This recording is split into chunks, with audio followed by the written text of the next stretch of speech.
Séna Ali Puis reste préoccupé par la situation politique et socio-économique du Togo. Dans un post mercredi 12 juin 2024, sur sa page Facebook, le deuxième vice-président de l'Union des forces de changement, UFC, de Gilles-Christ Olympio pose le débat sur cette situation caractérisée par les inondations, les délestages, les obsèques de la jeune fille de 9 ans violée puis assassinée, les défaites successives des éperviers dans le football et bien d'autres.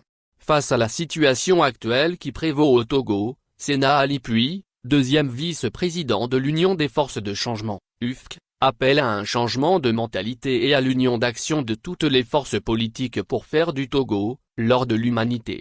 Selon l'ancien troisième vice-président de l'Assemblée nationale, les Togolais étaient jadis réputés pour leur sérieux, leur humilité et leur travail bien fait. Des talents qui s'exportaient partout dans le monde avec une diaspora de plus d'1 million de citoyens prêts à relever tous les défis.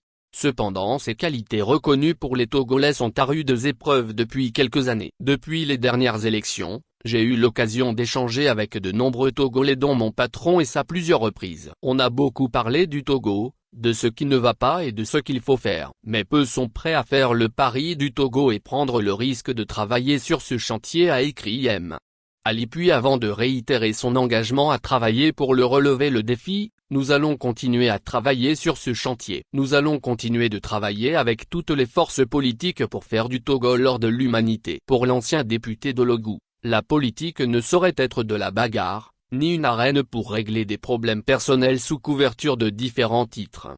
Le Togo dispose de tout ce dont il a besoin pour être un havre de paix, de liberté et de prospérité. Le défi reste le changement de mentalité pour animer toutes les structures dans lesquelles nous sommes avec une culture du travail bien fait, un état d'esprit qui permet de mettre l'intérêt collectif avant les intérêts particuliers, a-t-il indiqué avant d'ajouter. Nous avons parcouru une longue route et contribué à réaliser d'importants changements structurels. Reste le plus dur, le changement des mentalités. Si des initiatives majeures dans le sens d'une révolution culturelle ne sont pas prises, nous nous exposons à de graves difficultés. C'est ensemble, main dans la main que nous devons continuer à rendre notre pays plus attractif pour à terme en faire l'or de l'humanité.